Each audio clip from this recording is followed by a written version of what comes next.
Morning class 10 week 3 हमारा आज हम इसका यूनिट नंबर 2 स्टार्ट करेंगे। होप सो कि आपने चैप्टर नंबर 1 को अच्छी तरह याद भी कर लिया होगा और इसकी एक्सरसाइज के क्वेश्चंस भी कर लिए होंगे। आज हम यूनिट नंबर 2 स्टार्ट करेंगे, data types, assignments and input output statements. ठीक है, इसका सबसे पहले हमारा जो टॉपिक है वो है बेसिक। ठीक है, basic stands for beginners all purpose symbolic instructions code. ठीक है, इसका पूरा नाम क्या है? Beginners all purpose symbolic instructions code. ठीक है, ये कब बनाई गई? 1963 में जॉन कैमने एंड थॉमस कर्ट्स ने इसके बनाया था। यूएसए के एक कॉलेज था, डरमोथ कॉलेज के अंदर। ठीक है, इसके बहुत से वर्जन हैं जो हम यूज़ कर सकते हैं। जीडब्ल्यू बेसिक है और क्यू बेसिक है। Clear? Basic stands for all purpose beginners all purpose symbolic instructions code. Basic is an easy to use the high level computer programming language. It was developed by John Camene and Thomas Kurtz in 1963 at the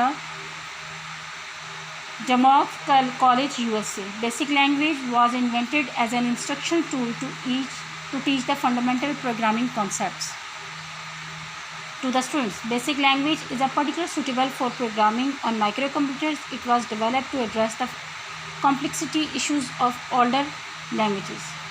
Clear? There are many other translators for basic from different vendors such as QBasic, which provides a menu driven environment to write and execute the basic programs. Clear? Basic programs जब हम लिखते हैं, basically हमारी ये पूरी book जो है वो जीडब्ल्यू बेसिक पर ही डिपेंड करती है। पूरी उसके ऊपर ही कंसिस्ट है, जीडब्ल्यू बेसिक के ऊपर ही। हम इसमें देखेंगे कि जीडब्ल्यू बेसिक में प्रोग्राम को कैसे बनाया जाता है, उसमें इनपुट आउटपुट स्टेटमेंट्स कौन सी होती हैं, डाटा टाइप्स क्या होते हैं और उसकी असाइनमेंट्स क्या होती हैं। तो सबसे पहले हमने जो नेक्स्ट टॉपिक हमने पढ़ना है वो है उसके मोड्स। जीडब्ल्यू बेसिक के कितने मोड्स होते हैं? ठीक है, जीडब्ल्यू बेसिक में बी यूज्ड इन इधर four of two modes. One is called the direct mode, second is called the indirect mode. कितने मोड्स होते हैं इसके? डायरेक्ट मोड और टू मोड्स होते हैं, direct mode and indirect mode. Clear? अब मैं डायरेक्ट मोड की आपको डेफिनेशन लिखवाती हूँ, आप वो लिख लीजिएगा।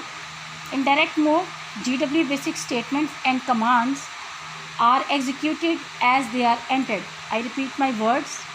In direct mode GW basic statements and commands are executed as they are entered.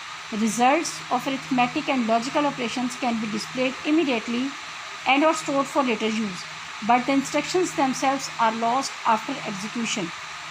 Clear? यहाँ पर हम जो भी प्रोग्राम लिखते हैं डायरेक्ट मोड में वो एग्जीक्यूट तो फ़ौरन हो जाता है, लेकिन उसकी जो स्टेटमेंट्स होती हैं वो फ़ौरन से डिसअपियर हो जाती हैं from your screen. Clear? This mode is useful for debugging and for quick computation that do not require a complete program. Clear? Direct mode can turn the basic into calculator to provide the immediate computations. इसके एक example है, जैसे आप अपने calculator पे कोई question solve करते हैं, मल्टीप्लाई करते हैं, तो जब आप मल्टीप्लाई करने के बाद उसका आंसर देखते हैं तो आपकी स्टेटमेंट्स जो हैं वो इसमें से गायब हो जाती हैं। तो this mode is called the direct mode. GW basic में भी ऐसे ही होता है। Clear class? नेक्स्ट टॉपिक है हमारा indirect mode. Clear? Indirect mode की आप डेफिनेशन लिख लें।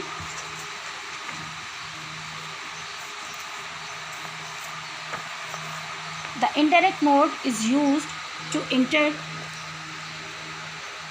programs. A program in basic consists of a set of instructions or statements, each of which is preceded by a number called a line numbers.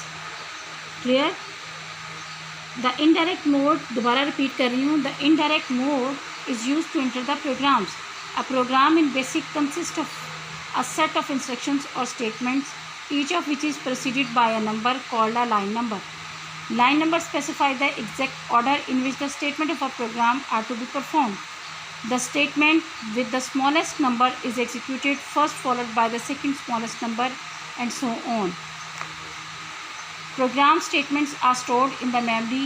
The program stored in the memory is executed by entering the run command. ठीक है, indirect mode में क्या होता है कि आप सबसे पहले अपना एक प्रोग्राम लिखते हैं जो आप सेव भी कर सकते हैं, और इसमें जो आपकी स्टेटमेंट्स होती हैं लाइन नंबर्स के साथ 1 बाय 1 एग्जीक्यूट होती हैं, फिर आपको इसका रिज़ल्ट मिलता है। क्लियर। फिर उसके बाद आप अपना प्रोग्राम जो है वो स्टोर करने के बाद उसका आंसर जो है वो बाय द रन कमांड आप देखते हैं। फॉर एग्जांपल मैं आपको एक प्रोग्राम लिख के देती हूँ, आप उसको देखिएगा। हम इंशाल्लाह इसके प्रैक्टिकल्स भी करेंगे क्लास 10 में, तो आपको ज़्यादा इसकी अच्छे तरीके से समझ आ जाएगी। आपकी बुक में भी इसकी एग्जांपल्स दी हुई हैं, आप वो भी इनको देखिएगा। मैं भी आपको एक एग्जांपल लिख देती हूँ कि कैसे इसका इनडायरेक्ट मोड में कैसे प्रोग्राम जो है वो लिखा जाता है। क्लियर। यहाँ क्लास मैंने एक प्रोग्राम लिखा है, आप देखिएगा। ये लाइन नंबर्स होते हैं हमारे 1, 10, 20, 30, 40, 60। ठीक है, ये लाइन नंबर्स आपके कहीं तक भी जा सकते हैं। जितना लंबा आपका प्रोग्राम होगा उतने आपके लाइन नंबर्स लिखेंगे। हम सीक्वेंस के साथ लिखते हैं। ठीक है, हम 10 के बाद 30 नहीं लिख सकते। 10 के बाद हमेशा 20, फिर 30, फिर 50, फिर 40, फिर 50, फिर 60। क्लियर। सबसे पहले हम क्या लिखेंगे? CLS। CLS stands for clear screen. CLS stands for clear screen. ये हमारे पास स्टेटमेंट होती है। ठीक है, इनपुट करें A को, 30 पे इनपुट B, सम कर दे। सम का मतलब यहाँ पर होता है एडिशन कंप्यूटर लैंग्वेज में, A प्लस B। प्रिंट कर दे सम को एंड। फिर हम क्या करेंगे?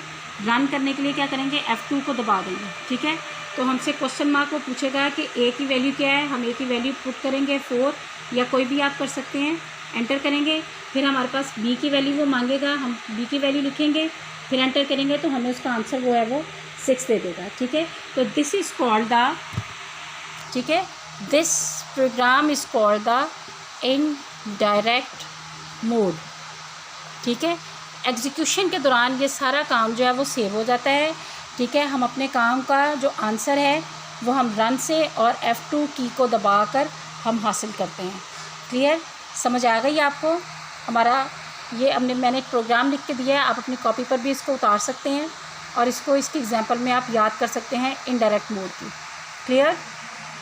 Now class, our next topic is how to write and save the GW basic program। Clear.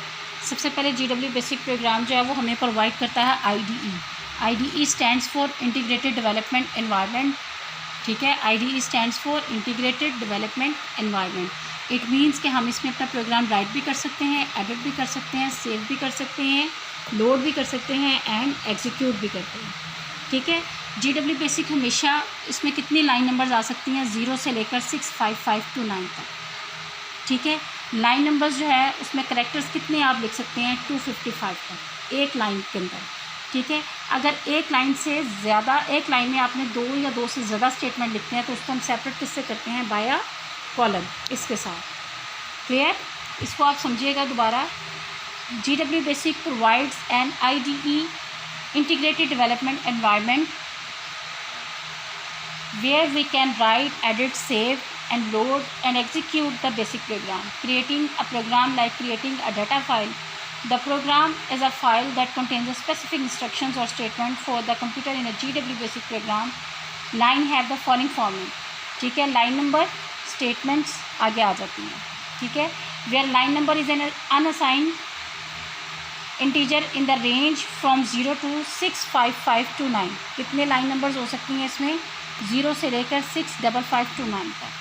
ठीक है, इसके साथ statement in any valid GW basic statement. A GW basic program line number can not have more than 255 characters. और इसमें कितने characters आ सकते हैं? 255। अगर आपने एक या एक से ज़्यादा स्टेटमेंट्स एक ही लाइन नंबर के अंदर यूज़ किए हैं तो उसको हम किससे सेपरेट करते हैं? By column. Clear class. अब इसमें हम सेव कैसे करते हैं? जब आपने, जैसे मैंने आपको पहला एक प्रोग्राम बनाया, अगर आपके पास आपका सिस्टम है तो आप उस पर वो लिख सकते हैं, उसमें GW बेसिक को इंस्टॉल कर लें या उसकी CD ले लें या आप अपने सिस्टम से उसको इंस्टॉल कर सकते हैं डाउनलोड करके।